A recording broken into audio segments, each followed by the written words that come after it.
تیسرا جملہ وصیت کا، وَلَا يَسْتَحْيَنَّ أَحَدٌ مِّنكُمْ إِذَا سُئِلَ عَمَّا لَا يَعْلَمْ أَن يَقُولَ لَا أَعْلَمُ۔ کیا خوبصورت جملہ ہے میرے آقا کا۔ فرمایا جب تم سے کسی شے کے بارے سوال کیا جائے جسے تم نہیں جانتے تو شرم نہ کرنا، کہنا میں نہیں جانتا۔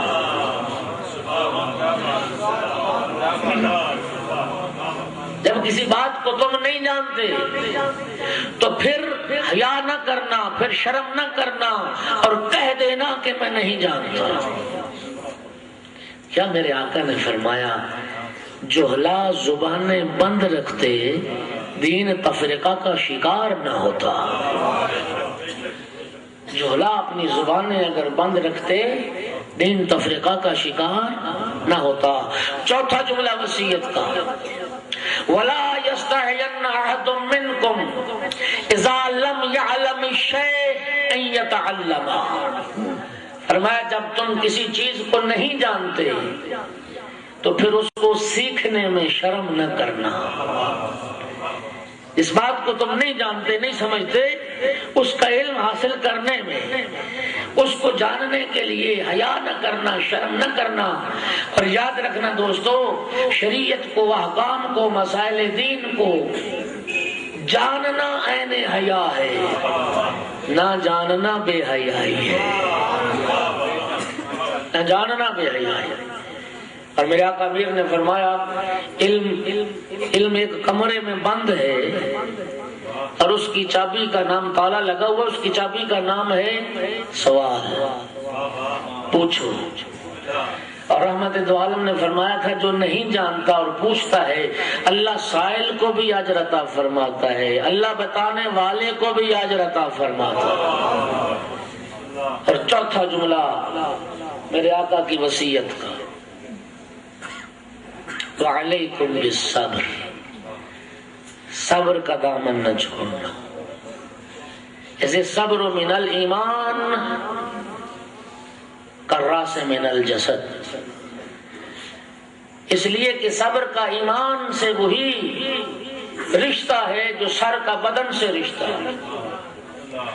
جس بدن کے ساتھ سر نہ ہو اس بدن میں خیر نہیں، اور جس ایمان کے ساتھ صبر نہ ہو اس ایمان میں خیر نہیں۔ اور میرے آقا امیر المومنین نے فرمایا صبر کیا ہے، انما الصبر علی ثلاثۃ اقسام، صبر کی 3 قسمیں۔ پہلی قسم ہے الصبر علی الطاعہ، اطاعت خدا پر صبر کرنا، جو مطیع خدا ہے وہ صابر ہے۔ الصبر عن المعصیہ، معصیت خدا سے اپنا دامن بچانا، جو خدا و رسول و اہل بیت کی نافرمانی سے دامن بچائے وہ صابر ہے۔ اور تیسرا الصبر علی المصیبہ، دنیا کے دکھوں پہ جزا فضا نہ کرے، رب کی شکایتیں نہ کرے، صبر کرے، یہ صبر کی تیسری قسم ہے۔ میرے محترم سامعین، اللہ رب العزت ہمیں علم اور وارثان علم کے دامن سے متمسک رہنے کی توفیق عطا فرمائے۔ اور پروردگار اللہ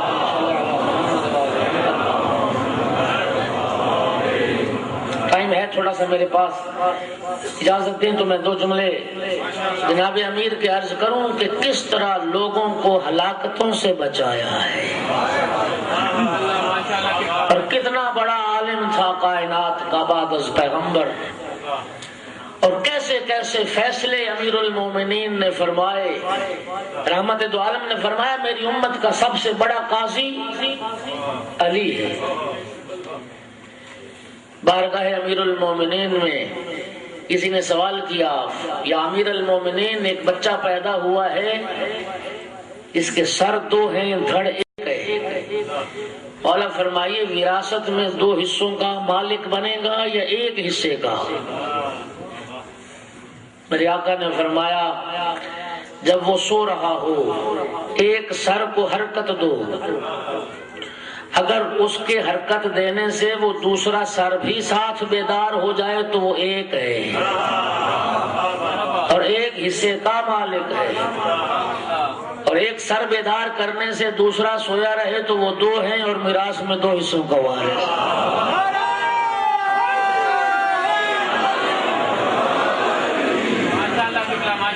دوسرا کیس مقدمہ امیر المومنین کی عدالت میں، دو افراد آئے اور ان میں سے ہر ایک دعویٰ کرتا تھا، یا امیر المومنین میں آقا ہوں، یہ میرا غلام ہے، یہ نافرمان ہو گیا ہے، بدتمیز ہو گیا ہے، میری بات نہیں مانتا۔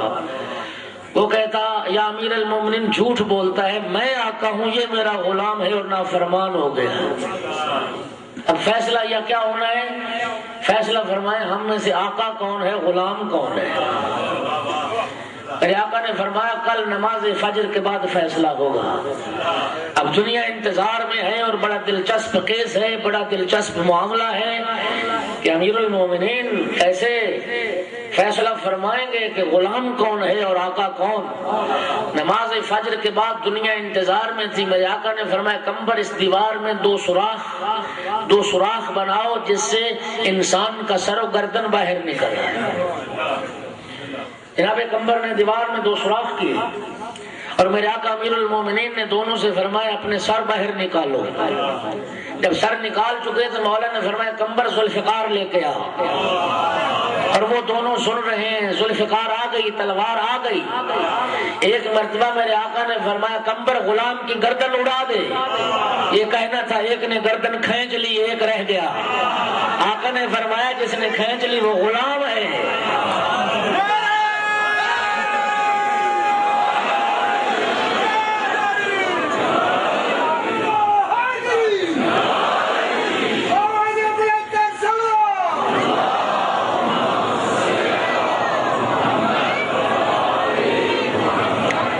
حضرت ثانی گزر رہے تھے اور حذیفہ یمانی حامل اسرار پیغمبر سامنے آئے اور انہوں نے پوچھا کیف اصبحت یا ابن الیمان،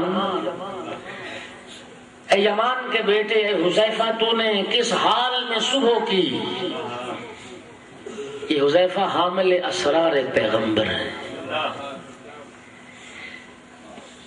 انہیں پیغمبر نے وہ نام بتائے تھے جو رات کی تاریکی میں پیغمبر کو قتل کرنا چاہتے تھے، اور پھر کوئی صاحب تھے ساری زندگی پوچھتے رہے کہ میرا نام تو نہیں لیا تھا پیغمبر۔ صلوات پڑھیے محمد و آل محمد۔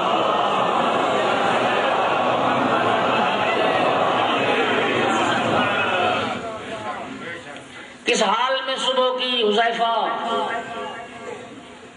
جناب حذیفہ فرماتے ہیں اصبحت واللہ اکرہ الحق، میں نے تو اس حال میں صبح کی ہے کہ حق کو ناپسند کرتا ہوں،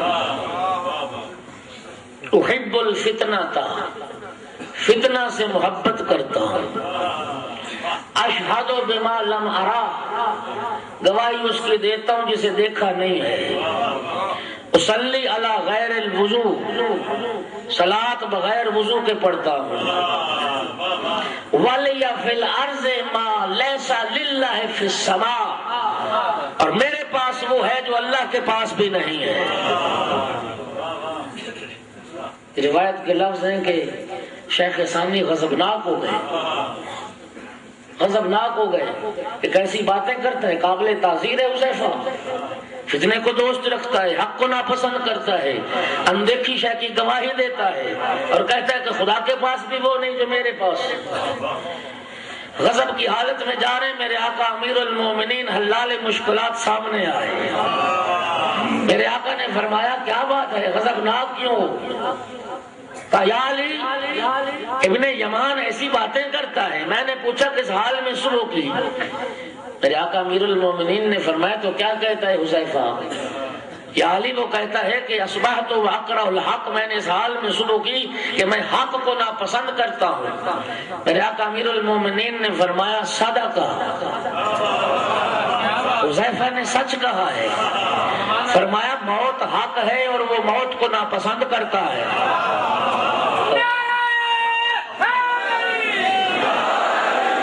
یا علی وہ کہتا ہے میں فتنے سے محبت کرتا ہوں۔ فرمایا حذیفہ سچ کہتا ہے۔ رب العزت نے قرآن میں فرمایا انما اموالکم واولادکم فتنہ، یہ مال بھی تمہارے لیے فتنہ ہے، یہ اولاد بھی تمہارے لیے فتنہ ہے۔ وہ مال سے بھی محبت کرتا ہے، اولاد سے بھی محبت کرتا ہے۔ یا علی وہ کہتا ہے کہ میں نے جس کو نہیں دیکھا میں اس کی گواہی دیتا ہوں۔ فرمایا سچ کہتا ہے، اللہ کو نہیں دیکھا اس کی وحدانیت کی گواہی دیتا ہے، موت کی گواہی دیتا ہے، قبر کی گواہی دیتا ہے، حشر کی گواہی دیتا ہے، جنت دوزخ کی گواہی دیتا ہے، دیکھا کسی کو نہیں۔ یا علی وہ کہتا ہے کہ میں بغیر وضو کے صلاۃ پڑھتا ہوں۔ سرکار نے فرمایا وہ میرے بھائی اور حبیب خدا پہ درود بھیجتا ہے اور بغیر وضو کے درود بھیجنا جائز ہے۔ یا علی غضب ہو گیا، وہ یہ کہتا ہے کہ اللہ کے پاس بھی وہ نہیں جو میرے پاس ہے۔ فرمایا یہ بھی سچ کہتا ہے، اللہ کے پاس نہ بیوی ہے نہ بچے ہیں، اس کی بیوی بھی ہے اور بچے بھی ہیں۔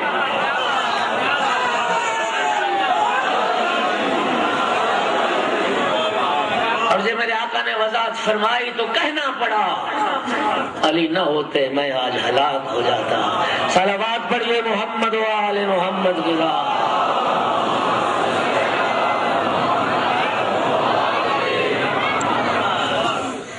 عزاداران حسین، عاشور کی شب آ گئی ہے۔ کربلا والے اسی ایک شب کے مہمان ہیں، اور یہ شب وہ شب ہے جو فرزند رسول نے مہلت مانگی ہے۔ عصر عاشور عذر چاہتا ہوں، تاسوعا آج 9 محرم کے عصر کے وقت سرکار سید و شہداء خیمے کے دروازے پہ کیوں ٹیک لگائے بڑے وقار اطمینان کے ساتھ تشریف فرما تھے کہ ایک مرتبہ ابن سعد نے حکم دیا کہ جنگ چھیڑ دو۔ لشکر اس نے بھیجا اور گھوڑوں کے ٹاپوں کی آواز جب بلند ہوئی نا، جناب زینب عالیہ دوڑ کے بھیا بھیا وہ دشمن قریب آ رہا ہے۔ کیا اطمینان تھا اور کیا نفس مطمئنہ تھا حسین۔ اس وقت جناب عباس کو بلایا اور فرمایا عباس بھائی جاؤ اور ابن سعد سے کہو کہ آج جنگ نہیں ہوگی، ایک رات کی میں مہلت چاہتا ہوں۔ اور عباس بھائی میرا اللہ جانتا ہے کہ میں نماز سے کتنی محبت کرتا ہوں، تلاوت قرآن سے، استغفار سے، مناجات پروردگار کے لیے شب کی مہلت مانگا۔